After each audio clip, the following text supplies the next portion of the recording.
And finances for me, my early relationship with finances were not positive. It was just make money, save money, and if your account overdrafts, you use your savings account to get out of that overdraft, right? There was never anything to invest or never anything to multiply.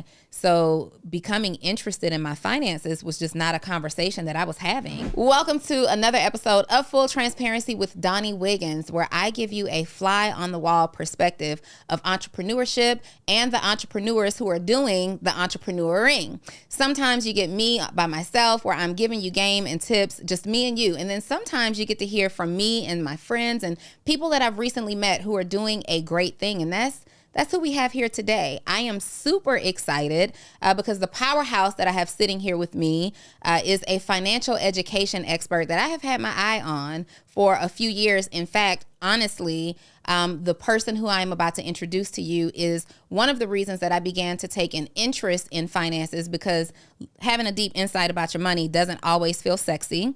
And this is someone that I'm very excited to be meeting for the first time today. So you'll be learning about the incredible Ashley M. Fox, as I am learning about her too. I guarantee you want to have something to take notes with on this episode. Welcome, Ashley, to Full Transparency. Thank you for having me. Absolutely. So I shared with the audience that you are a financial education expert for adults and for kids. Yes. I love that so much. Tell me how you got started in this industry. So I like money. Okay. I like math and I like business. So I went to Howard University. I knew I wanted to work in corporate America. So I actually never wanted to run a business or be in entrepreneurship. I went to Howard, had 4 internships, and 3 of them were at WallStreet banks. And I found out that WallStreet banks, when you get an internship there, at the time, paid $10,000. And that was more money than I had ever saw in life. So I had 4 internships. 3 of them were at WallStreet banks. So I lived in New York, and I kind of got a taste of the life. And when I graduated Howard, I worked for a very large company, a large Wall Street bank, and I landed my dream job in asset management. So it was my job to work with a team of people who help manage money for millionaires and billionaires. So you had to have at least $25 million to work with my team. And it was a really great experience. I think I did it because I wanted to make money. I also wanted to be the best and have the best, highest paying job out of school, which is essentially engineering or in finance. And so, yeah, it was for the money. It started out that way, but it didn't end up that way because I never wanted to educate. I just wanted to be a powerhouse, a black female on Wall Street, dominating the space. Speaking of that, as I'm listening to you, you're saying you're fresh out of Howard. Yep. And you're working on Wall Street in what's typically a Caucasian male-dominated industry. But you're 20-something years old, managing portfolios of clients with at least $25 million. Yes. How were you taken seriously? Interesting. So for me, I realize now that I'm older that I have to do the unthinkable. I want to be the biggest and the best in whatever space. And then when I get it, it's not fun anymore. And I got to go to the next thing. So for me, it was like, okay, if Wall Street is going to recruit black students, they're going to go to the top black schools. Therefore, I have to be the best. I cried when I got my first B at Howard. So I had the internships, I had the resume, I had the experience because I wanted to be undeniable when I was there. So when I got to that position, I think being a black female, while I had this confidence to excel, when you're around millionaires and billionaires, and you're the only black woman on your floor, I actually didn't have confidence. So I actually was not a good employee. I looked great on paper. And granted, I'm making 6 figures, but to the world, I was rich. But on Wall Street, I could have made more. I did not get the highest bonus, but the bonus was high compared to my peers. But I would say I was not confident. I always, now that I'm a business owner, I probably should have gotten fired. But here's the thing though, 8 months in, I didn't have a desire to be the best like I wanted to be at Howard. And I was so confused because that was all, since I was in high school, that was my dream. That was in my college essay. In all my interviews, I wanted to be on Wall Street. But 8 months in, I was so confused because I got more joy out of figuring out how they built their wealth versus helping our clients sustain their wealth. So I was reading the books they were reading. I was Googling. I saw where they live, where they travel. I saw their bank accounts. I saw their kids. I saw everything. And I got to a space where it kind of was like, I deserve to be that client. And I think that was the reason why I wasn't the best employee on Wall Street, because I always wanted to be a teacher. But I didn't become a teacher because teachers in my mind at the time didn't make money. Yeah. So I took the route of getting the fast money in my eyes. And I got to a space where I just let go of this idea that I had to be the best. And I was so confused as to why I didn't want to be the best. I didn't want to stay late. I didn't want to go the extra mile. I just wanted to be regular. But in my mind, I was never regular. So it took me about 3-4 years to get to a point where it's like, maybe this isn't it for you. And it took me some time to really get there. But I would say I was not confident. I was always in my head, these people don't look like me. They don't talk like me. They don't walk like me. They're just different. Yeah. But I also thrive in spaces that make me uncomfortable. So I remember we used to play this game where like our clients would go to all these places. I remember like my first week there, somebody went to Switzerland for the weekend to go skiing. Mind you, I had no idea where Switzerland was. And so, but I'm the type of person, I'll go Google it. So we used to play a game on our floor where we would race to see who could find the most countries. But that's how I learned about the world, because our clients were traveling these places. And I'm the type of person, I don't know what this is, but I'm going to go Google it. And if I can go do it, I'm going to go do it. So when they bought stocks, I'm going to buy stocks. They went to the south of France for the summer. I'm going to south of France for the summer. They rented a yacht. I might not have rented the biggest yacht, but I rented, like I get a little boat. Yeah. For me, I feel like success leaves clues. Yeah. And the blueprint was there. Yeah. So if they invested, they might have started with $100 million. I started with $100. And so I kind of took my experience, even though I didn't feel like I fit in, I identified more with the client than I did with the analyst on Wall Street. That is so powerful. I'm listening to you and I'm seeing like my past flash before my eyes. Very different industry. I was, my journey, my track for college was leading me to chemical engineering. Okay. And that's also a heavily Caucasian male dominated industry. And I remember as I was interning, being in these plants and just being in this space with men, and this may not be your experience, but that would sometimes make inappropriate jokes or gestures toward you, and you're left out of the conversation. Not only are you the only woman, you're the black woman, and you're the youngest one on the team. And it was just a very uncomfortable environment to be in, and that's what motivated me to get out of that industry altogether. I think I just didn't fit in. Yeah. It was like now if I was to go back to Wall Street, I'd kill it today. But to be honest, I never had those experiences. I had more of those experiences in my own head. I wasn't good enough. I didn't fit in. My work was bad. They don't like me. I never had a bad experience. I actually, like when I left my Wall Street job, my last day, everybody like stood up and clapped when I walked out on my floor. And so I was like crying. It's like, I didn't hate my job. I needed it to be who I am today. But it wasn't meant for me. Like I got to a point, I remember this day, I was talking to a friend on the phone. And so I sat on the 27th floor overlooking Park Avenue. And one day my friend was like, look outside, how do you feel? And so I'm like, I feel trapped. So he was like, close your eyes and imagine this was your entire building.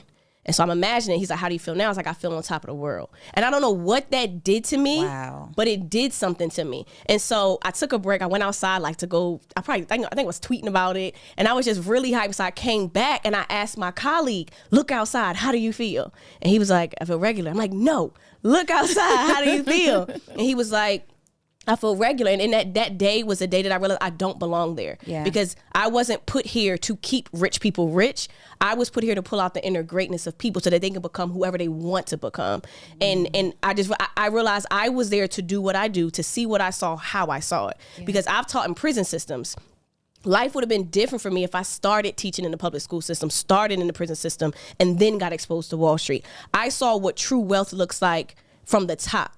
From the people that we don't like, I saw what they do with their money, to then say, okay, how do I translate that and bring it to an 8-year-old child? Because I now know what it looks like. I know how it's obtainable because I saw it. So my level of belief is different because of what I got exposed to. But I think all those thoughts, all those feelings were happening because I didn't belong there in the first place. Not because Wall Street didn't want me to be there, but because it wasn't meant for me to stay there. Yeah, I love that so much. There's somebody who's watching this and they're saying, and they're dealing with a very similar situation. They know that they're in an environment right now that they don't really belong in, but they're trapped by the regular paycheck that's coming. I was trapped by the identity. Hi, I'm Ashley Fox. I work at this big Wall Street bank. I have this nice bag. I'm making, even to this day, people ask me where I worked. Like, they will size you up, but like, I worked for a big bank, probably one of the best banks, if not the best bank.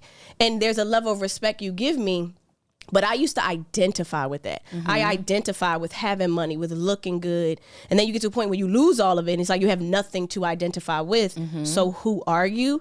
But it wasn't even a check. It was the idea of the check. Yeah. Because, and where it came from. Yeah. And my check was small compared to The clients, I was like, my annual salary was the fee of one of the 100 mutual funds that our clients own. The fee, not what they put in, just what they're charged. And it's like, I'm playing the wrong game here. Yeah. Like, and I did, when I did the math, even if I stayed at my job for 10 years, I still would have not been in a position to be our client. And it's like, so nobody feels like they deserve to be this person. And it's like, am I the only one who knows that like I can go be this person? And that's how I knew I just wasn't in the right environment to become who I was destined to be.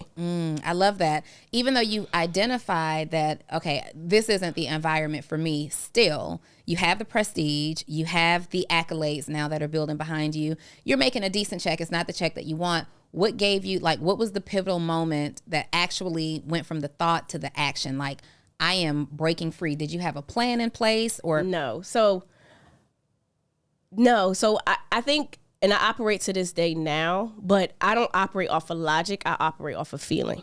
And so I'm not a religious person. I'm a spiritual person. I trusted my gut. Something above me said, this is not right. I don't know what is, but this isn't it. I'm going to figure it out. I also had $30,000 when I left my job. So I had money. I'm like, okay, I don't know what I'm going to do, but this isn't going to be it. And so I started to work with athletes to help them invest in startup businesses. And so I randomly got connected to, I had a friend of mine who knew a big basketball player who had a business manager. He's like, I want you to meet him. And they were like, oh, we're looking for somebody like you. I'm like, oh, well, I didn't really care to work with athletes, but I wanted to work with people who did not know how to effectively build wealth. And I wanted to be the reason that they did it. And so when I left, I had some money. It wasn't the same amount I was making on Wall Street, but I had got my real estate license. I'm going to figure this thing out. So I didn't have a plan. I just had to sit with myself and know, because I'm like, Ashley, do you want to go to another team? Do you want to go to a different part of the bank? Do you want to go to another city? And kind of was like, no matter what direction I pointed to, I was like, it just doesn't feel good. Like I wouldn't have been happy. And for me, I valued happiness more than what I look like on paper. I also read this book called The Celestine Prophecy by James Redfield. And it's about this guy that goes through Peru in search of life insights. And every insight leads to the next insight. But he just randomly goes through Peru. And it's like a real random book. But I also followed the signs. Like I met the guy from the private equity company in January. I read the Celestine Prophecy in January. I knew I was leaving my job July 13th. And they asked me if I wanted to go somewhere else. I'm just like, I don't really want to do this. So in my mind, I'm like, I'm gonna use this real estate license. Worst come to, I'm gonna go hustle. I didn't have a plan, but I knew that I was going to be the woman who translated Wall Street knowledge and gave it to the everyday person. And I wanted to be that middleman because I knew and understood what they were talking about, but I also understood the hearts and minds of people who will never be on Wall Street the way that I was.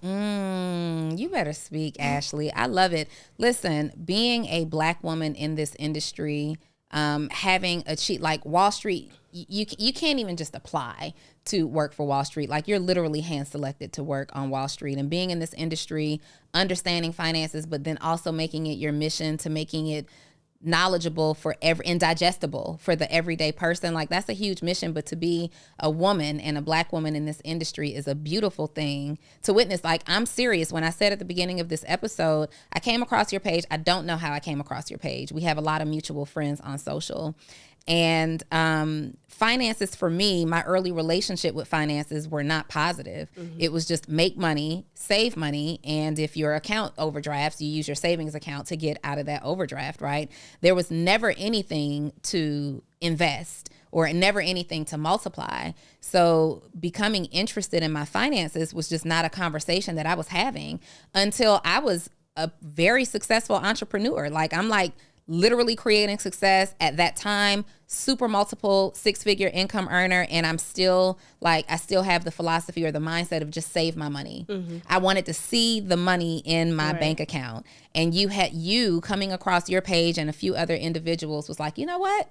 I deserve to do something different with my money. Let me check this out. And then doing what you were talking about, like Googling the definition of terms like REITs and, what other type of funds are. And that came and was inspired partly by you. Thank you. I thank you for this journey that you're on. So you leave Wall Street, you start working with athletes. Are you now working? Is this your introduction fully 100% into entrepreneurship? No. So I didn't even know what that word meant. This is 2013. Instagram just started. Okay. Nobody was leaving their job. And for me, here's the thing too. I don't want to work for a boss. I want to do, it was this does not feel right. I did everything I could to be here. Why won't I do everything to stay here? But there's, for something we use every day of our life, why isn't it taught in our school system? Why should you have to major in finance, work on Wall Street, or come from money to learn the ins and outs of how to effectively build wealth in this country? Did you come from money? No, I was the first person in my family to go to college, and by the time I graduated college, I was making more money than both my parents. So is that what started your interest? Because you said that you wanted to be on Wall Street since high school. No, so to be honest, I think so. My father was very successful in my eyes. He was the most successful person in my family, and he did everything he could to take care of us. Like, he was the best provider that existed, right? So in my mind, he had money. So if you had money, you were successful, and I wanted to be like my dad. But I also wanted approval from my dad. Because my dad was so dominant, he wasn't as emotional. So I felt like I had to prove. So I was a kid that had to succeed. I had to be I cried when I got my first B. I'm the kid, if I drew something, scribbled out the lines, I balled it all up and I did it again. Like, I had to be the best in everything that I did, but I wasn't happy. And so I was chasing what looked good on paper. Okay. If I want the best, what is the best job? What is the best HBCU? How many? Okay, they got some internships. I want 4. I want the best grades. I want to get the honors. That was me. I was like that my entire, and I was also was an athlete too. So I played tennis, I played basketball. So I had to be the best. So going into the financial industry, it's like, what is the best? If I want money, might as well work in the financial industry. Okay, well, where can I get a job in finance? Wall Street. Then I went to Howard. They teach you how to wear suits. They teach you how to eat. I said, I want to wear the suit. Like, that was my idea of what success was. Now, my dad wasn't that type of executive, but he was a strong, dominant, successful man, and I wanted his approval. So I'm going to be the best in everything that I do. And I actually learned that years later in therapy. Yeah. But at the time, I just wanted to be the best. And I couldn't understand why I didn't want to be the best in the best industry, making the best money. But I also realized it wasn't the best because I'm around billionaires that's making hundreds of millions of dollars. And like, these are people like we know. Like, I could look in their bank accounts and look at basketball players. It's like, oh my gosh. And like, or sit in these meetings or prepare their presentations. It was like, this isn't the best. I want that. I want that kind of money. It's like, okay, well, how do I do that? I always tell people, the way you effectively build wealth in this country is you invest in somebody else's idea or you invest in your own idea. That's it. And not everybody wants to go through everything that I went through to start a business, but you can invest in someone else's business like mine. You can invest in the stock market. Like, there are ways that you can build wealth without having to start a business. And I think we live in this era where entrepreneurship is so sexy. But if you would have told me that I was going to go through what I went through, what I'm going through right now, when I quit Wall Street, I'd have been really scared. Yeah. Like, I would have had my doubts. But I didn't start my business because I wanted to make money. I was called to create my business. And then I found a way to make money. So I think I went from that teacher that I thought didn't make money to now I get paid a lot more than teachers just going into a school and talking for a day. So for me, I think I let go of the idea that things had to represent my own greatness. My resume had to represent that. And I did what felt right. I did what was connected to my heart. And I found a way to use my heart to make money. And I created a space that the world was looking for. They just didn't know it existed. Because back in 2013, nobody was talking about finance. That wasn't a thing. Like, we didn't have, and I think it's a powerful thing now. There are accounts that we could use that the everyday person can utilize. Like, when I started, I had an E-Trade account and I had to pay $7 every time I process a transaction. Right now you don't have to, so the world was different when I wanted the world to get access to financial education, and now the world is ready to receive it. And I think, and now there's a space for people who are educated, who want to dominate in this space where we actually have a platform to listen. But when I started, there was no Instagram, there was no Robinhood, there were none of these easy accounts that you could use. It was Wall Street. And it was a place where we didn't belong because it didn't look like us. And for me, it's like, well, I literally, when I left Wall Street, I said, I will never wear a black or blue suit again, because I truly believe wealth doesn't have a color. We have this representation of what money looks like in this country. Say that. And it's like, no, it looks like all of us, but let me redefine and show you I'm the complete opposite of what these people look like on Wall Street. How can I still create and build the way they're building, but look like Ashley Marie Fox? Like, I listen to all types of music, like, I like to dance, I like Jeezy, and it's like, It's okay to be who I am and still effectively build wealth. And I want to show the world that it's possible through who I am and what I do, but also the knowledge that I've gained. That's so amazing. My daughter was actually investing in and doing things around the time that you were getting started in Wall Street. Oh, when wow. she was, this is my daughter here. Oh, nice. When she was in 10th grade, she joined an investment club at her high school with some young man who went to high school with her. And I'm like, okay, my child is getting the information. Like, she was investing in stocks before I ever What even city was created. this? Here in Atlanta. Oh, She wow. used my, what was it, Robinhood? She created a Robinhood account nice. in my name. Right. But I would look at the app like, okay, look at her. She's got $500 and then I'm seeing it grow and there's still money in this app. But like, that's how little education we had. Like, we're taught make money for survival, not necessarily building money. You said something earlier about regardless of your financial status, you don't have to be like an entrepreneur to take advantage of this. You're going to make you're going to either build wealth through investing in your own idea or investing in somebody else's idea. Right. Let's talk about the average person, right? Who doesn't have a whole lot of money to invest. I saw that you gave some education about 3 investments that every person needs to make. 3 investments. Keep going. There was a YouTube video that I saw that you did online. Maybe 3 different investment accounts or 3. Okay. Do you know what I'm talking about? Okay. So first things, even if you're the everyday person, first off, you can't look at yourself like that. Okay. Right. Who you have been has gotten you this far, but who you're going to be tomorrow has to be somebody different. Therefore, you have to think different. You have to do different. The issue is, and people always ask me, what was like the biggest thing I learned on Wall Street? It wasn't that they had the knowledge. It's that they had the belief. Like, if you, like, when they talk about privilege, they believe they have privilege. Like, and when you believe something, you walk, talk, and operate like I deserve it. Yeah. I have the power. I run this country. Therefore, I'm going to do everything I can to retain my power. Like, it's just it's human nature. If you take the color away, you take the gender away, it's like, I run my business. I'm going to do everything in my power to protect my power in my business, rightfully so. And so I always tell people, like, you got to get yourself into a space where you believe you deserve this.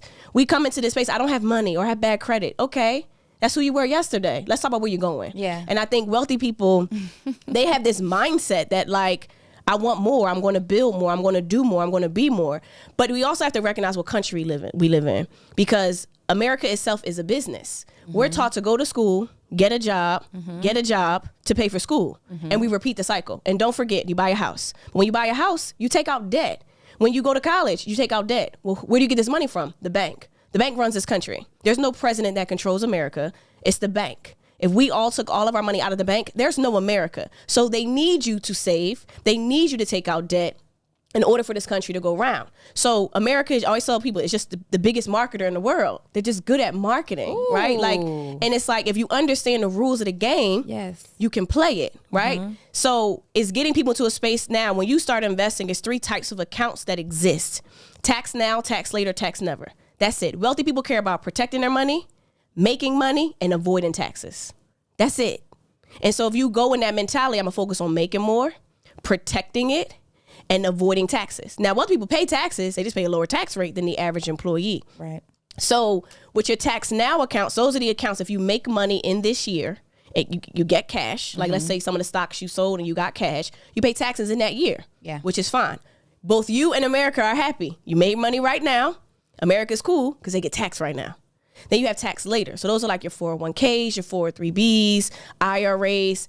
The government says, make your money now. I'll let you not pay taxes, but you got to leave it in there. You pay taxes later. Avoid the taxes now, later. So if you have a job, you get $5,000. The money comes from that $5,000. You put it in your IRA, your 401k, whatever, and then you pay the taxes, the income tax you were supposed to pay when you first got paid. You pay it later, right? So that's another way. Now, if there's a later and I'm deferring my taxes, the government says, cool, but you got a limit, right? Like, you can't put in millions of dollars to avoid taxes inside of an account. And then you have tax never, where the government says, cool, you don't have to pay taxes at all, but I got some rules for you. So the tax now accounts don't have any rules because everybody gets their money right then and there. Right. Now, you do want to have your money in the tax later. You do want to have your money in the tax never. You do want to have your money in the tax now. But you got to start to position. You have to start to position yourself to say, if I'm going to build wealth in this country, I got to walk and talk like the 1%. You don't have to like them. You don't have to. You don't have to look like them. But if you're going to play this game, you got to know how the game is played. Because people made these rules, follow the rules, follow the blueprint. And I think we get so caught up with who we have always been, because we're talking to, it's easier to teach a kid because they have less conditioning, right? Like I can teach a child, but if I'm talking to an adult, I have to convince people to invest, but I don't have to convince anybody to spend. You don't have to convince a wealthy person to invest their money to make more. Yeah. You got to convince people. And again, we especially if you're Black, like we have reasoning to doubt the American system, to be scared. Absolutely. I get that.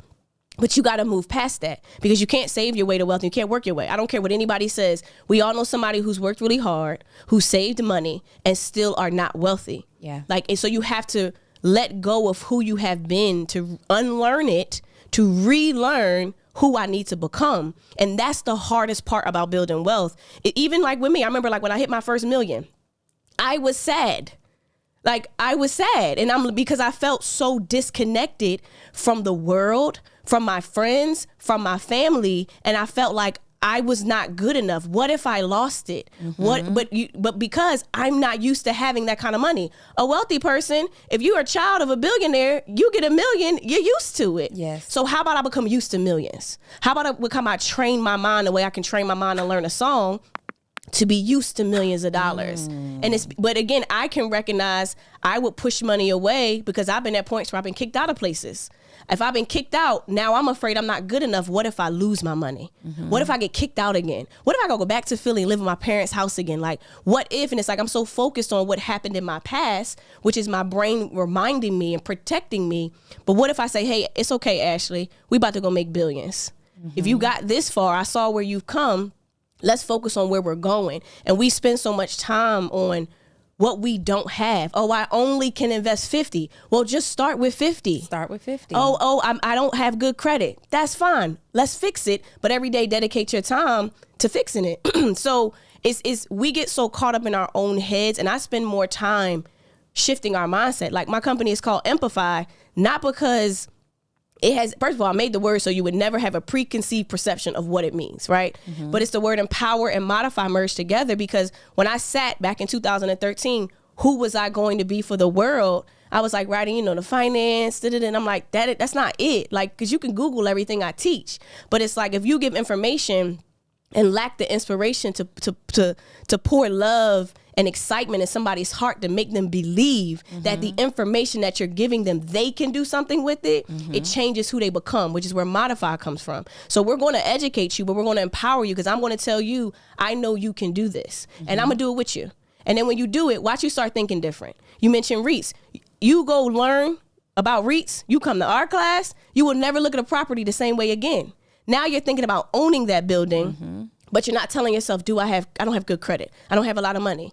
I own REITs that are I have REITs that are $10. And it's like, but they're paying me every single quarter. And it's like, what if I'm able to create something that challenges every thought that you have created to tell yourself why you can't do it? So I spend more time making people believe it's possible, because I know it's possible. But I don't expect them to know that, because you've never seen what I've seen. But it's getting people into a space. If you want to play this money game, you got to play like the people who run this country, because you can win in America. You just got to know the rules. And I always tell people, if you don't want to win in America, that's fine. You can leave. But if you want to win, you don't have to struggle. Yeah. You can make a choice to say, the system wasn't designed for me to win, but let me learn this system real quick, because there are people who are winning in this system, and let me learn and do as much as I can to get better every single day. And I'm okay with that. I love that. So the message that I hear over and over and over, and even that I teach over and over and over for like in the business realm, right, is mindset. And there are so many people who still, after you've said everything that you've said, because of the exposure, because of the experience, because of the conversations that I was privy to, because of the evidence, right? My mindset had to shift. My mindset had to see me not being trapped on the 27th floor of this building, but my mindset had to see me owning this building, this asset being mine one day. there are still people who are challenging the thought, like, oh, here they go with this mindset talk again. Just get to the how-to steps of how to do anything. And I truly believe that even if you did leverage 3 steps to do this or 10 steps to do that, if your mindset isn't intact, you're just setting yourself up to gain and then lose very quickly, right? Or not even understand what you've done. How much time do you spend being who you are right now in developing your mindset on a consistent basis? I always tell people things are not taught, they're caught. Yep. So I can teach you the game, but you got to catch it. And you might not be ready. For years, like everyone, you want to make your first million. You have to become a millionaire before the million hits your bank account. And I remember one time someone asked me, someone, I don't remember what it was, but someone mentioned something to me and it was like, well, do you know, if you had $1 million right now, do you know what to do with it? And I started to write down what I would do with $1 million and I couldn't spend it. And it's like, well, you don't even know how to spend $1 million on the things you want for your business, because it wasn't for me, but for your business, you don't even know how much employees cost, but you want to be a millionaire because it sounds good. And it wasn't until I became a millionaire that $1 million was nothing. I need 20 million, but I had to become the person who I wanted to be. And so getting into a space where you recognize you got to work on you every day. So I've been going to therapy since 2017. I have a therapist, I have a spiritual advisor, I have an executive coach, and I have mentors. I have a personal trainer. I have a chef. I spend a lot of money on Ashley. I spend a lot of money on Ashley, and it's because I saw the return on my investment from going to therapy. And while it doesn't feel good, what comes from understanding why you do the things you do, where it comes from, it gives me clarity to not identify. Like, why was I successful, but never happy? I had to then realize I was subconsciously trying to prove to the world that I was good enough. And it wasn't until I recognized the same thing you were doing in college is the same thing you're doing in business. It's the same thing you're doing in your relationships. Okay, maybe you're the common denominator, not the guy, not the client, and so I had to recognize I'm really good at also looking in the mirror. Yes. So I don't, even with my team, they could do something wrong. I could do something wrong. It's like, okay, how can I be better? And I'm very clear on, I don't know this answer. Let me go figure it out. But I don't point the finger. America doesn't hate me. Maybe I got some issues with Ashley because I think I'm damn good at what I do. So people ask, like, what does it feel like being a Black woman in finance? I feel like I walk in a room and I look different than everybody. Therefore, I stand out. I'm not the only one like it's a bad thing. I'm the only one because it's a great thing. And it took me a while to get to that space, but I had to recognize, why did I think I was not good enough in the first place? That came from my childhood. And it's like, okay, well, let's go relive those childhood moments and show up for Ashley then so that you could show up for Ashley today. Because if you can't show up for you, no man will ever do it. Yes. Your team will never deliver. The world will never deliver. And I just got to a space where I saw when I showed up for Ashley, the money came. When I showed up for Ashley, the opportunities came. And I have a bad habit of creating everything and doing everything I said I'm going to do. So it's like, just keep dreaming. Because if you read my journal in 2000, from what I wrote in 2011, when I was confused about Wall Street, I called Empify it. And it was everything I do today. I don't know what it is, but I want to take something and make it better. I don't want to take something that's perfect. I want to pull out the greatness. I don't know what it is, but it feels like this. And everything that I said I wanted to do, I've done it. And now it's like, okay, well, what's next, Ashley? And so for me, it's non-negotiable for me to work on Ashley. I'm not looking for anybody to give me anything, to do anything, because people are going to treat me how I treat myself. And I see when I show up for me, how people show up for me. When I honor my money and I'm not afraid of losing it, the money keeps coming. When I'm willing to let go of it and make the investment, it comes back tenfold. And so I have so much evidence to prove of like what my capabilities are, that it's like I can catch myself when I'm off. I can catch myself. I gotta go to therapy because I'm a little bit angry right now. I don't know where this anger is coming from. I need to go have a conversation. So I spend a lot of time learning me because I was forced to, and things were just not working out. And I think the deeper I got, the clearer I got as a person. Yeah. Clarity is everything. Clarity opens up the world to you, right? And exactly how you should be spending your time in it. You said something so powerful. I think this is an exercise that I'm going to start having my clients do. And I'm going to just tell you right here on the podcast. You're going to hear me talk about this. You said something about someone asking you if you had $1 million today, how would you spend it? And you couldn't figure out how you'd spend it. Nope. And I think so many times, so often, like when my clients are coming to me and they're like, hey, you know, I want to go from $0 to $500,000. Okay, why? Right? Can't just really be to make the money. Because we end up in situations like you've experienced and even I've experienced. I can show you how to make the money, but I can't really determine whether or not you're going to be happy. I can't guarantee that you're going to feel any sense of fulfillment there. So what do you really need? Sometimes it's not the $500,000. Right. Sometimes you just need $250,000 that will allow you to live this type of lifestyle based on the things that you actually need. Sometimes you'll try to break this number down and you're like, I really don't need. Yeah, you don't. It just sounds good. It sounds good. Yeah, and I think the internet plays a role in that too. Yeah. Like we want certain things and we want to live a certain way and have certain things. And it's like, I never wanted $1 million for Ashley. Like for me, I always knew I was going to be a billionaire. You couldn't tell me. Like you couldn't, like, it's fine. What am I doing for the world? Like, because I realized when I gave the world my everything, the money started to come. And I always tell, and you always hear us do your passion and things. Like I learned early at 23, 24, this isn't it, right? There is no plan B. If you gave me $100 million right now, I'd wake up and do exactly the same thing I'm doing every single day until I decide that there's something more for me out there, right? And so I think it's getting into a space where you recognize the amount of money in your bank account is a direct correlation to your mindset. Like your bank account grows when you grow. So if you focus on you growing, your bank account will grow. You don't got to work harder. I worked less to make $1 million than what I did to make 100,000. Me too. I'm like, say that. But I don't want y'all to miss what Ashley just said. In fact, I want you to pause this video right now and I want you to open up the banking app in your phone. And I want you to seriously look at your bank account balance. You are either very saddened by it, you are okay with it, or you are very excited about it. And I want you to ask yourself in real time, because sometimes, Ashley, people will watch these videos like you are dropping so much right now. There's just so many directions to go in, but people will watch these videos and they'll feel really inspired, and then they don't do anything with the information, or they don't make a direct connection with the information. So I want you to actually open up your bank account, look at the balance, write that number down right now, and ask yourself, is your mindset in direct correlation to the balance in your account? So if you are not pleased with the balance in your account, maybe you're saying the wrong things to yourself. Maybe you're speaking to yourself in a way that's not in alignment with what you think you want. You have to actually speak to yourself. Like, I am a firm believer in affirmations. You have to actually speak to yourself in a way that's in alignment with what you want.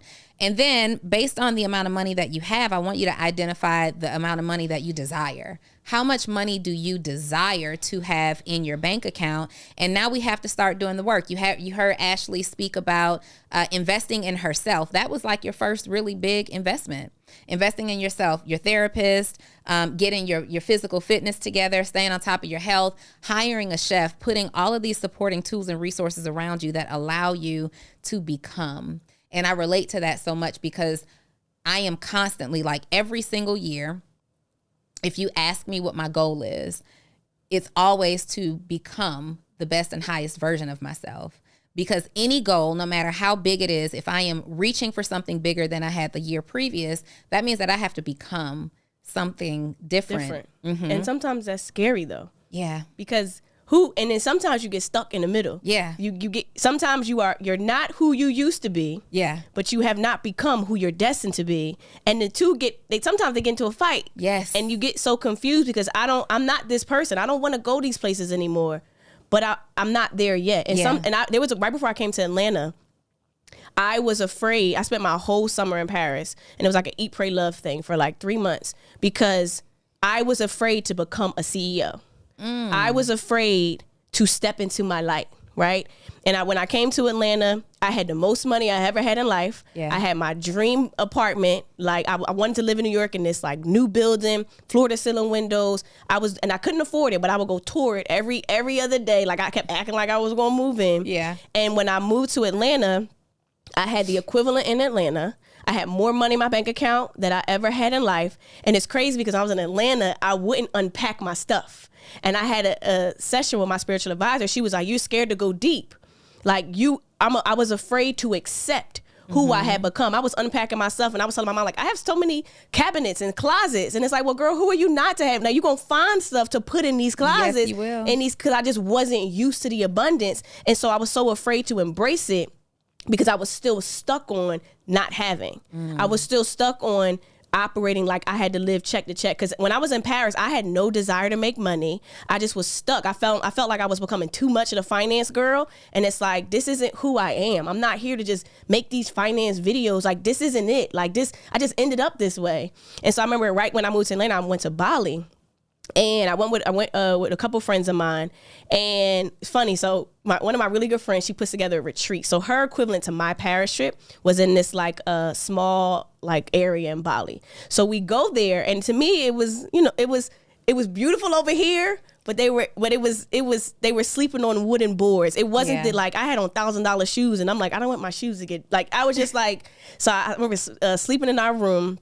And it was a bathroom like outside. It was a nice place, but I'm like, this isn't really it. And so I'm sitting there like, why am I here? Yeah. Like, I flew all the way around the world to come to Bali. Thought this is my first time. And I sat there, I'm like, okay, Ashley, everything happens for a reason. Why are you here? And it hit me. It's like, well, you didn't embrace the abundance you had in Atlanta, so let me bring you back to this regular life. And it was like, okay, I get it. I'm going to go home and I'm going to own who I become. So then I went to another place in Bali and I had a great luxurious life. And so when I went home, well, when I was in Bali, one of my girlfriends said, she was like, what do you want to do? I was like, I'm going to walk into my light and I'm afraid.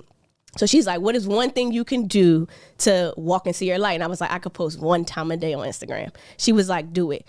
I came home. I never missed a day. I went viral like 3 times that year. And like my whole life changed, my whole business changed. And it was like, all I had to do was walk into my light, because for so long I was afraid of being Ashley. I was afraid of being a CEO. I was afraid of having a team. I was afraid to show up and be that woman that I said I wanted to be on Wall Street, but I hadn't become her. And it's so interesting now because I am that woman. And it's like, I'm used to being this woman. And it's like, well, that woman has to pay for a personal trainer. That woman has to pay for a chef. That woman has to have a housekeeper. Like, and you just think it's just something to have, but it's like, I can't afford to cook every single day, even if I wanted to, because I have more things that I have to do. And I have to be able to be willing to spend the money to utilize my time. And I think I always saw myself as being that woman, but I didn't own that version of her. And I think we have to get to a space where you start to embody that new version of you, embody that bank account. And like the money I had when I moved to Atlanta, I can't do nothing with that now. Like the money that I was so excited to make in a year, I can't even pay my bills with in a month. And it's like, you would have thought overnight I became her, but it feels normal now. Yes. And so it's like, how do I normalize 100 million? Like, what is that? What does $100 million woman look like? Well, if you can't complain that you got to do this, well, you can't complain that your staff is making you mad. Well, you want 100 employees. Well, girl, you better get used to these 7, right? And so it's like, let's normalize the things that we're struggling with. Let's normalize the things that are frustrating us, because we want those to be the small problems to become the next version of who we need to be. How did you discover and get really clear on what your light is? I think it happened by accident. So like I was featured in the news in 2014. And it was my first time having makeup, and like, it was just interesting because I didn't really sign up to be famous. I just wanted to literally like educate the world, but I didn't want you to see me, because remember, when I was educating the world, I was getting kicked out my apartment. I just had this idea. I made up this word called Empify, and I wanted the world to have it. And I was asked to be in the news, and they took my interview, and it was all over the internet. Like all these different publications took it. I had no website. I was on the verge of getting evicted, and I was like, I didn't sign up for this. Like, but I was this black, ex-Wall Street analyst. Like, I was a headline, right? Yeah. So I kind of hid. And in 2017 and 18, I went on TV. I went on the news, in the news again. I was like featured in Forbes, and I was scared. And when I went on TV, you know how when you look at yourself in a video, you're looking for like, is my hair messed up? Like, what's wrong? It was nothing wrong with my clip. And I was like, this is good. And they liked it. They were trying to like get me on Fox to like be like a normal like person, have her own segment. And I was like, oh my goodness, this is good, and I can't handle it. So that's when I decided to go to therapy, because I saw the direction my life was going, and I knew I could not handle being in the public eye, and I didn't know why. I would get anxiety, I would get scared, and it's like, I don't know why I'm feeling like this, because there's nothing wrong with me. I look good, I'm smart. If you're gonna put somebody on TV, put me, but why am I not happy? And so I went to therapy, and then one of my mentors said, it's selfish of you to hide who you are from the world, knowing what you know. Yep. And it's like, who but Ashley could have her experience, go through what she's been through, and you want to hide this from the world? Like, you can't be a secret. And it does, and that's the thing about being Black. Like, we can feel like the world feels this way about us, but at the same time, that's what makes us great. Like, because there are very few Black people in finance, because there are very few Black women in finance, because and most people in finance don't even go on the internet, and it's like, well, if you're gonna scroll through your timeline, you got to get something, and I'd rather it be my energy, because I didn't start this to make money because of you. I started this so I can make money with you, so I can show you what I saw on Wall Street. And so for me, my light found me, and I had to own into it. I had to walk into it. But it was a point when I was in Bali, I found myself not being happy for people on social media. And I never was that girl. Like, I wouldn't hate on people, but I would see people doing things that, like, girl, like, you could do this. Like, this part, like, and it's like, well, one, I know you need to send love to that person, because if you're giving that kind of energy, that means there's something going on with you, and you feel that way about yourself. So this is when I go to, like, my spiritual advisor, and I talk like, and so I would tell my girlfriend, and she was just like, you can do these things. And it's like, but what do you need to do to do that? And it's like, I gotta come outside. I gotta shine. I gotta be seen. And it's like, if you don't feel good enough to be seen, what are you doing this for? And I think over time I've accepted, and I'm still accepting it. Cause I feel better. I'm like an introvert. I'm only an extrovert in my craft. You put me on stage, I'll dominate. But I'm okay with being in the house. Yeah. Like, I'm okay with just reading a book, watching TV. Like, but it's like, is that really why you're here? But yeah, you want to be this woman, you want to have this. It's kind of like, well, this comes with the job. So you got to figure out how to find peace with being outside. And it's like, well, let's start with going on the internet. Because I never cared about social media. I documented my journey, but not intentionally. It's like, okay, I want to show the world what we're doing, but I don't want to produce content. I don't want to manage. I don't want to, look at the data and things like that. And once I started to make content, it was like, it was just so easy, because all I had to do was be me. Yep. I didn't want to be anybody else. It's like, well, this is easy. I can talk about this stuff all day. Just turn the camera on. And it started to work. And it's like, okay, well, accept that. And after a while, I started to realize how easy it was to be me. But it took me a long time to be okay with being me. I had to go through a lot to love Ashley. And there was a point in life where I didn't like the woman in the mirror. And there's still some days where I don't like the woman in the mirror. But I'm also smart enough to know, when you don't love you, you got to go call the people that you pay to help you figure out love. Yeah, like, if I'm not happy with Ashley as a CEO, and you don't have an answer, it's time to get an executive coach. And I've had a lot, and it's like, I'm at a point now where it's like, I need one that has built and sold businesses, because I'm selling mine for $3 billion, no questions asked. So who can put me in a position to build a sellable business, whether Ashley exists or not, that can be sold for billions of dollars? Well, let me go find somebody who's done it. Let me go find somebody who's coached people and, like, has that experience, because I know this isn't it, And so I'm really good at knowing when my cup is empty, and I know what my cup is yearning for, and I go out and find it. We are so similar, Ashley. I'm sitting here listening. First of all, you've checked me like 3 times in this conversation. Like, I'm over here jotting stuff down that I immediately have to go and do. Like, I even have to remind myself, like, Donni, how dare you have the audacity to lay in bed all day? Like, that's not in alignment with the woman that you say you want to be. All these things that you want to become, like, sure, take your moment of rest, but there's a difference between a moment of rest and procrastination or just flat out laziness. Your trip to Bali for you is very similar to a trip that I just took a couple of weeks ago with a girlfriend of mine. We went to Scottsdale, Arizona. Have you ever been? One of the most beautiful experiences. And the first resort that we went to was bare bones. Okay. When I Googled best meditation resorts in Scottsdale, Arizona, this particular property comes up. Okay. We're so excited. We get there and it's like, first impression, right?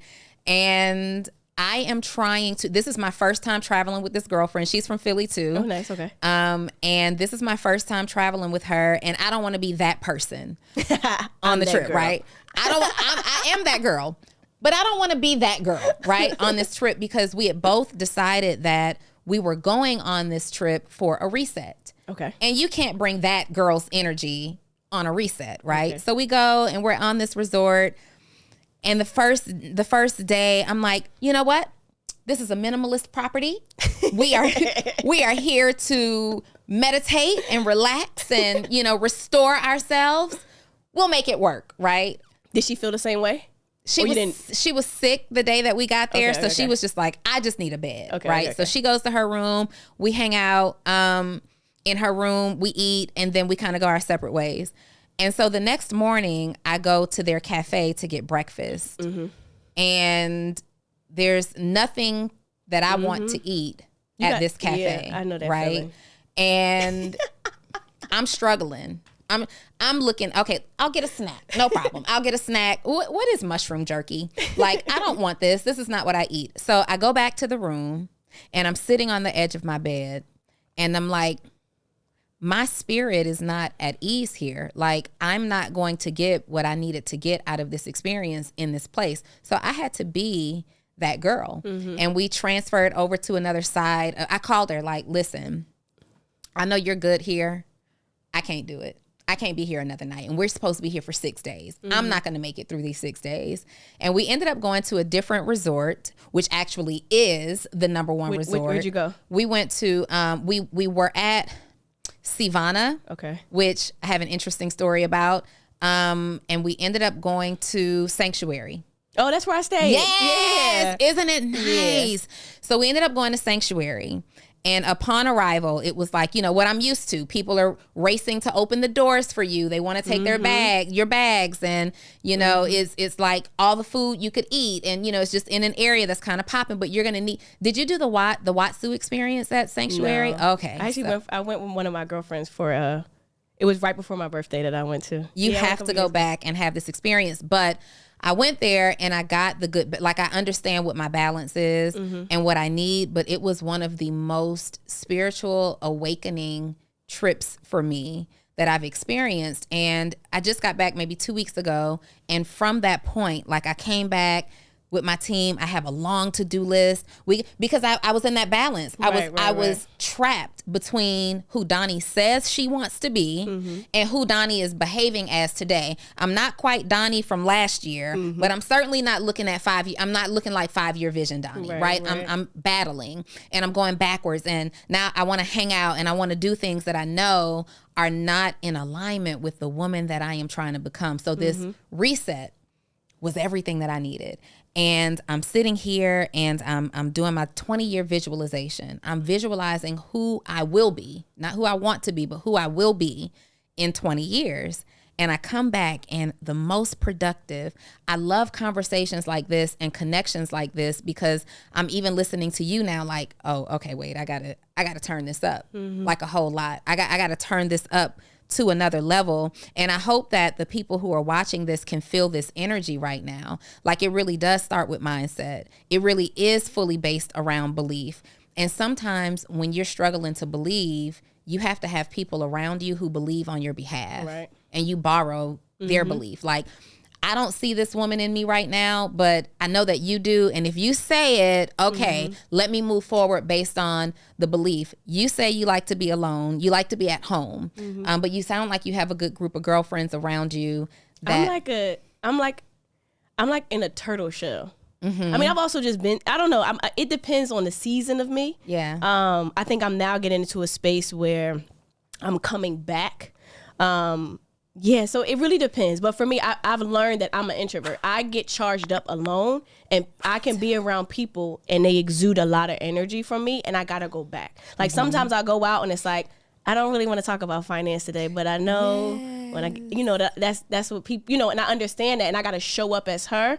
But sometimes I just don't want to be her. And I get charged up just being alone. So, and I've learned, but I've been like that since middle school. I started to literally like, you've always, because I just think something was wrong with me. Like, you know, like I'll watch people like, wow, they look so cool. Yeah. And then I'll get around, I'll be like awkward. And it's like, but I'm not saying anything mean about you. I don't know what my body and my energy looks like. Yeah. But it's like, maybe, I don't know. So, and I think also too, when you spend so much time working on you, you have to then come back out to the world as a new version, and you're now an infant. Because I spent about 2 years of loving Ashley, like traveling alone, going out, like, and really learning, like, who are you and what do you do and why do you do it?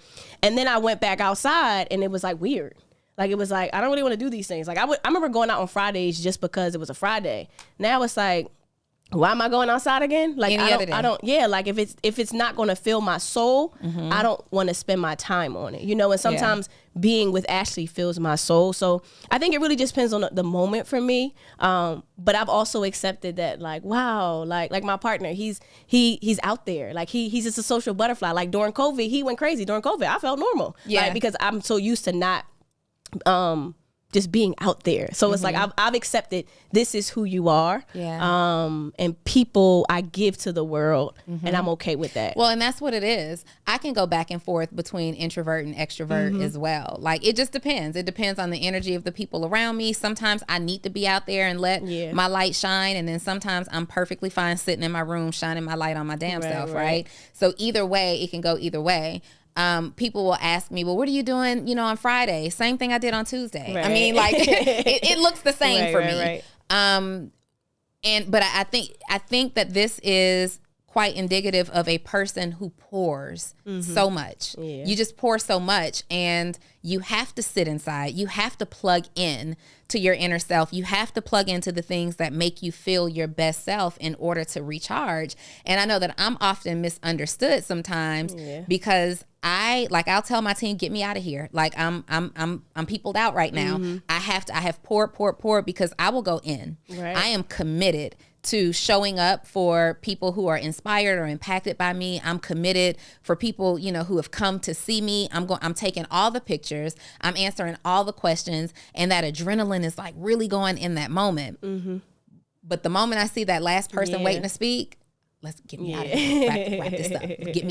Get me out of here. Yeah. And I'm feeling like you are in a very I think similar I give way. so much that but I also give so much effortlessly, and I give it all. Like, if I'm there, I don't hold back. Yeah. You're getting all of Ash. I'm also because I've broken and removed so much of the layers that have been guarding me and my heart, it's easy for me to just be authentic. Yeah. And so, but being authentic allows people in your energy too. And so for me, sometimes, once I teach a class, I'm done. Like, it's like, but I turn into a different person that I don't even know who I am, but it's felt. And it's like, okay, it's over. Okay, but I'm going back. I really feel like a back turtle. In my shell. Yeah.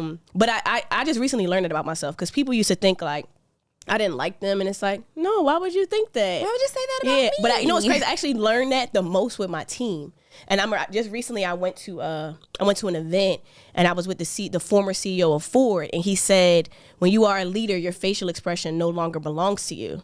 And I was like, ooh, this is what my team is talking about. And it's just like, sometimes I'm not always on. Sometimes I'm frustrated, and I could be thinking about something that has nothing to do with the person in front of me.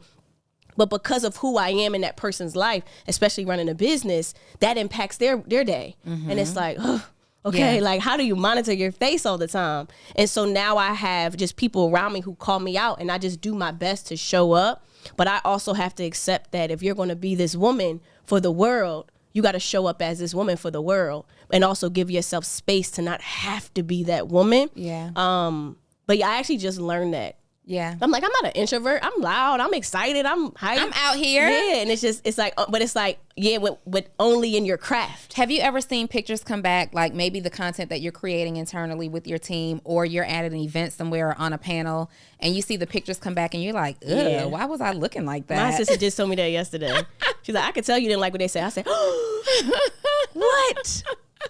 Yes, but those are things I want to work on, because it's like when you're the president of the United States, you can't look angry. You cannot look angry. And it's like, that's not fair to the president or whoever it is. But it's like, well, you decided to be that person. And it's like, that's what comes with that territory. And these are the things that I tell people, like building a business, it looks good and it sounds good, but it's so many things that are just unwritten that it's just like, oh, I just have to do this now.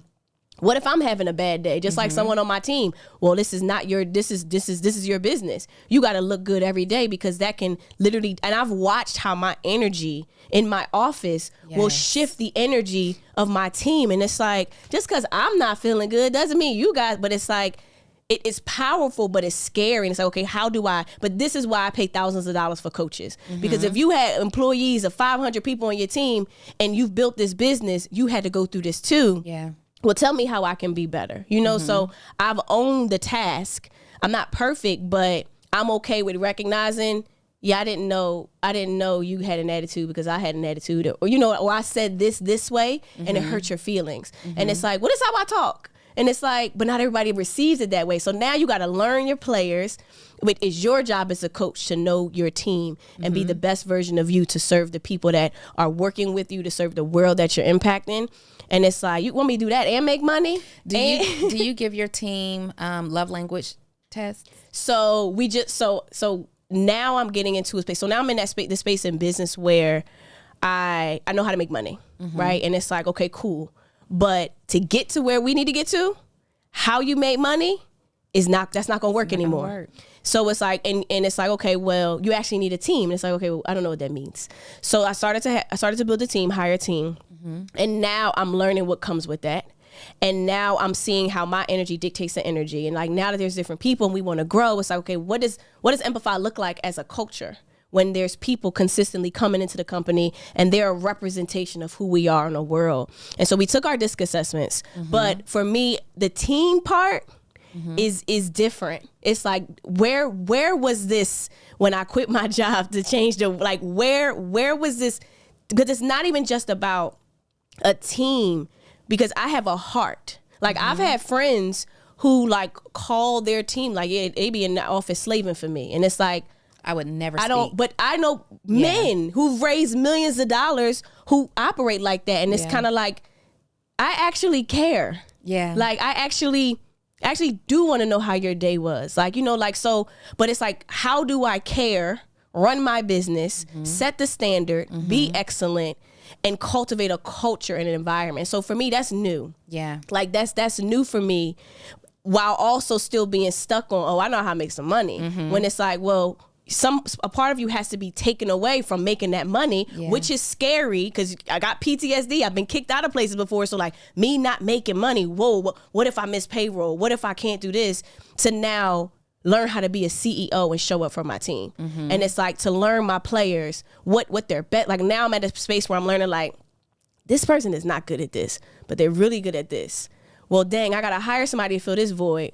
But I don't know if I had the money to hire that person. So now it's just so many different pieces. And so I literally spend so much time saying, I don't know. And it's like, go pay for a coach. And I will pay thousands of dollars to tell you all of my problems. Yeah.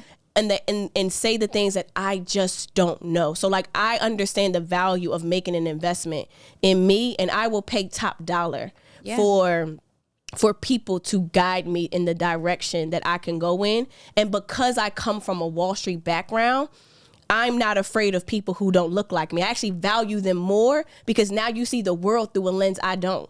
I want to know, how did you maneuver this way through that, not as a woman? What is it like for a man to run a team where he doesn't love his whole team and want to hug on his whole team the way I do, but still kill it and make millions and billions of dollars? And so for me, I grew up in an environment and throughout my career of all nationalities. So I know the value of having all different types of people in my corner. And I can feel safe around Black people, but sometimes I feel safe around rich white guys, because that's what I was around on Wall Street, because that's what my brain knows. And I was forced to be uncomfortable every day in an environment that didn't look like me. So while it scared me, I actually kind of feel comfortable in that discomfort, because that's what got me to be where I am today. And so for me, I don't know. Like, I literally have a call with my chief of staff, like, girl, I don't know. I'm gonna figure it out. Like this, right let's try this. Let's do this. I don't know. But I just hired a new executive coach, and when I sat and talked to him, I told him all my problems, all of them, and they were so easy for him to fix. He's like, "What's your goal? If we had a crystal ball a year from now, what are you hitting?" And so I gave him crystal clear goals. And he's like, "These are vague. We got to make these sharper, but we can do this. We can talk about this." He's like, "Tell me who your players are. Who are your A and B players? You got any C players?" I'm going through everybody on my team, and I'm like, "This is how I feel." He's like, "Okay," but it was as if he saw my problems, and it's like, cool. I'm listening to you, and I'm very disciplined. So you give me the actionable steps, I'll go do it. I'll come back and ask for more. I think I was just in the new space of managing a team that I didn't have the actionable steps. What do you do when you don't have an employee handbook and then everybody wants to take off? And I'm like, I don't know. Why you want to take off? I'm in here every day. But then at the same time, you don't have the capacity to sit down and put together a whole company-wide set of SOPs. It's like, I need them. I need to be able to tell people what to do. So I think I became that CEO. I'm forced to be her now. The woman I was afraid to be when I was in Paris. So I'm grateful that I am her. But it's like, well, where is the rule book to doing this? And it's like, and I think I thrive in those areas, even though it frustrates me. But I keep going. Every day I wake up, I'm just very consistent in evolving as Ashley.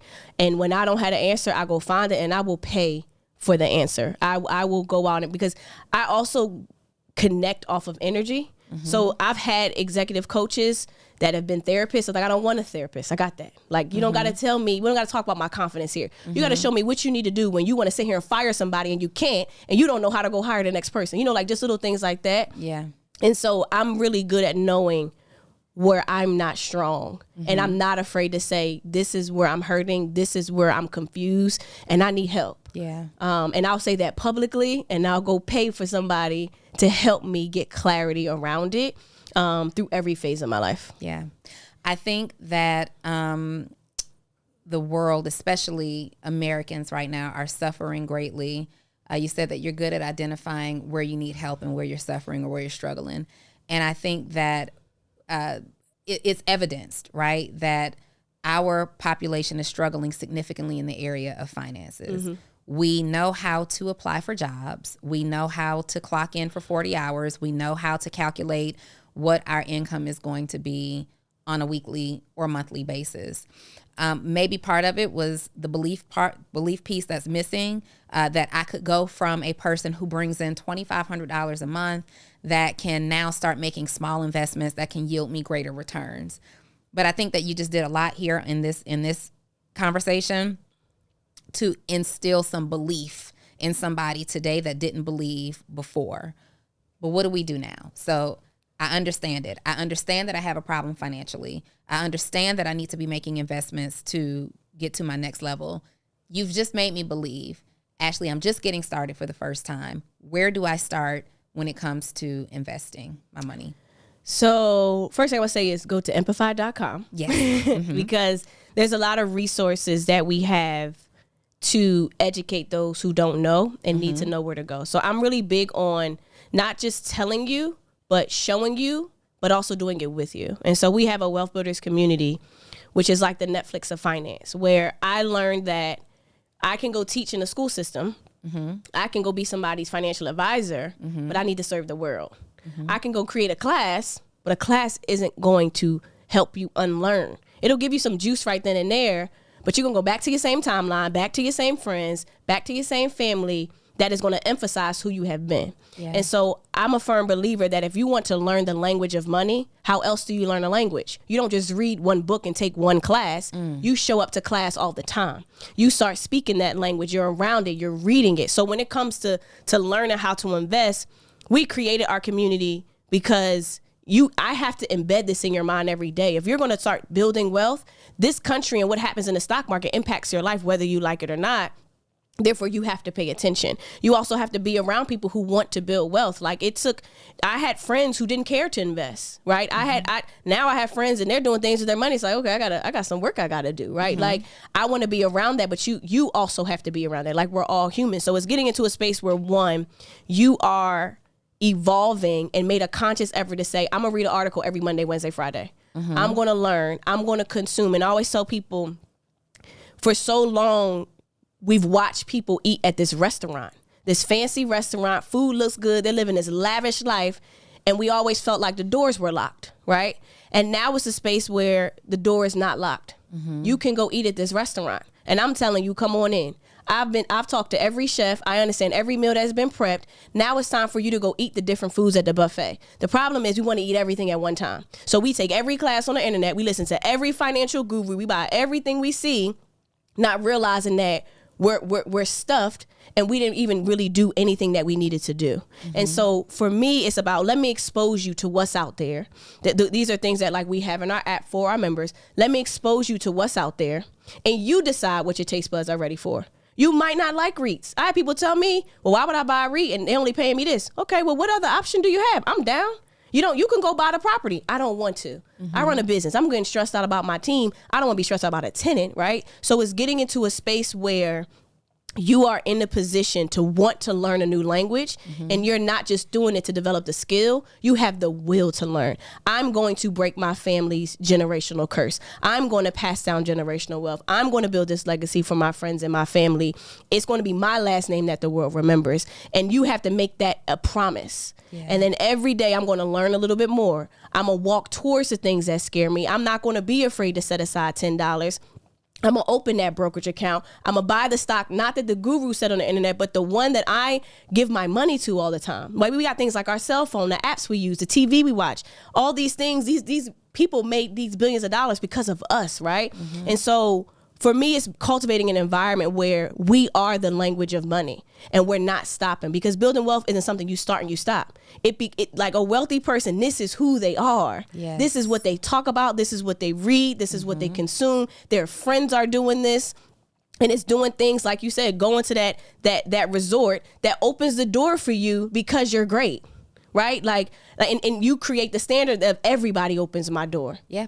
Everybody knows my name when I hop on this flight, right? And it's like, while you may not have that every single day, getting a taste of it tells your mind you're worthy of having it, right? And so now we're having this cash flow creation summit where it's 5 straight days of something I've never done in my life. So you usually get me for an hour, 90 minutes, and then I go back into my shell. But it's what if I can take a process and give it to you over 5 days, covering core topics. So talking about how are we thinking like the 1%, right? Because again, I can give you the game, but if you're not thinking like you deserve to be in this room, what good is it, right? Then we're talking about learning how to take care of our debt, because debt is not a financial problem. It's an emotional problem. It's an emotional problem. And some of us, we use debt, we're addicted to debt, and that's fine, but you got to recognize you're worthy without it.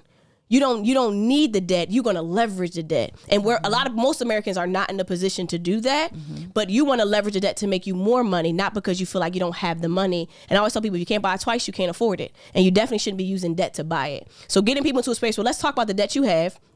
Let's manage it. Let's build the game plan and strategies that work for you, because people look at me like I want to buy what you buy. I'm 34 years old and I'm an auntie and I love my niece to death, but I give her back. Like I don't have children, and not everybody's in a position to just pick up and travel the world and do what I do. So my risk tolerance, what I invest in, how I invest may be different, but I'm here to show you what's out there. You can decide what works for you, but I'm the person that's going to translate the knowledge. And we're going to talk about building passive income with REITs, so which is real estate investment trust, where you can invest in a company that owns, operates, and manages commercial real estate, from billboards to hospitals to senior homes to malls to amusement parks, right, to apartment buildings, office buildings. You don't have to have all this money to buy real estate and collect income, and you also don't have to manage a tenant. So how can I put people in a position that tell themselves, oh, I can't get into real estate, but let me show you how you can. If you got $10, we can get a REIT and you can collect passive income. And the more $10 you have, the more income you get, and you never have to talk to a tenant a day in your life, right?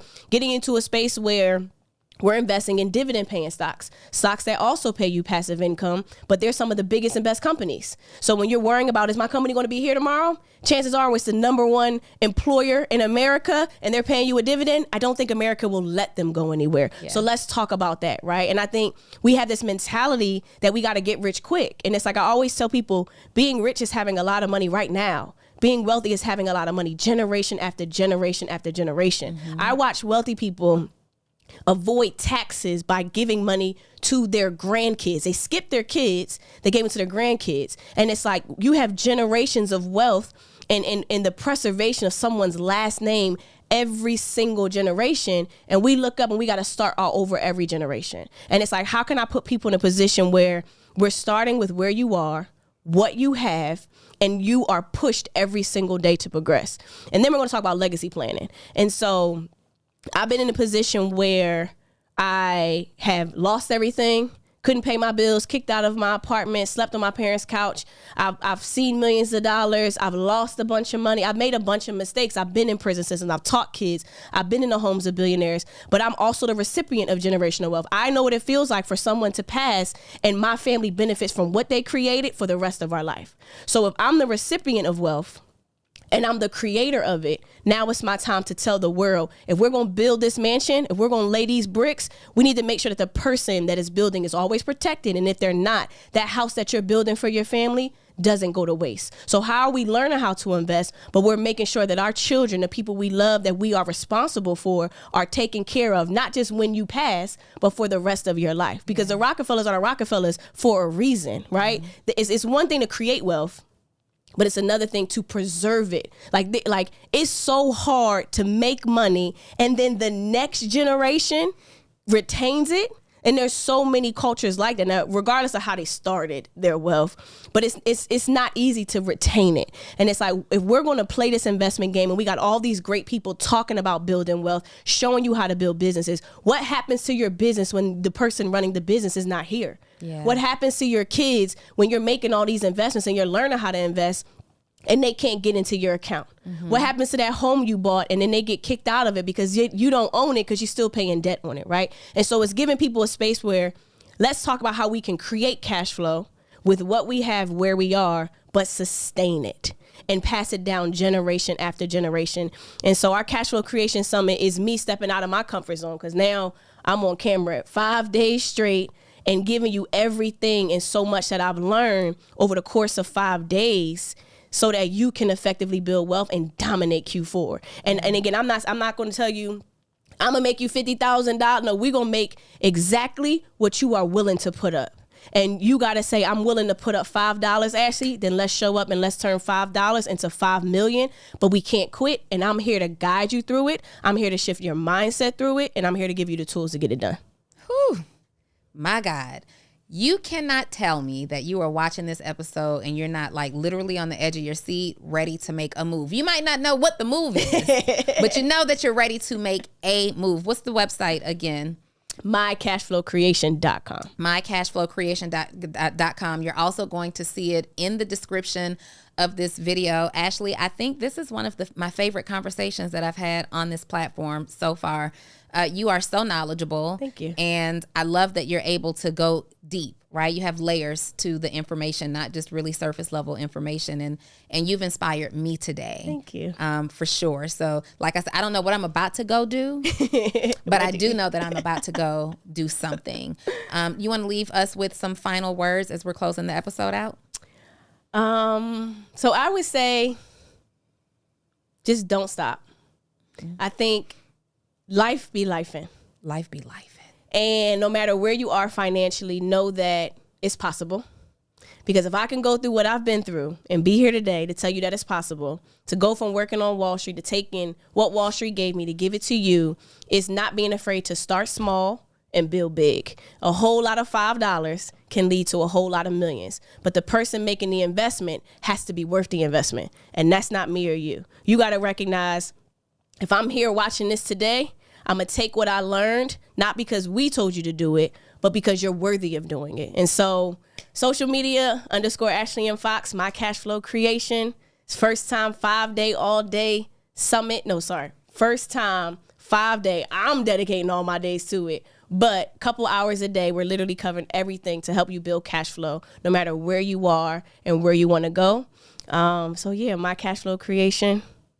Listen. I'm excited. Look, I'm excited talking about. I don't know how I'm about to become this person, but if I say I'm gonna do something, I'm gonna show up. Done. Yes, mycashflowcreation.com. But yeah, I think it's about to be Q4. Like that's the best time. We can watch quarter 1, 2, and 3. We determine who wins and who loses in the fourth quarter. It's something about that fourth quarter energy. That fourth quarter energy brings it home. Like, don't get scared, get excited. Get excited. Like, let's dominate. And I think if building wealth is something that matters to you, you got to let go of who you have been and know that I'm not afraid to start small.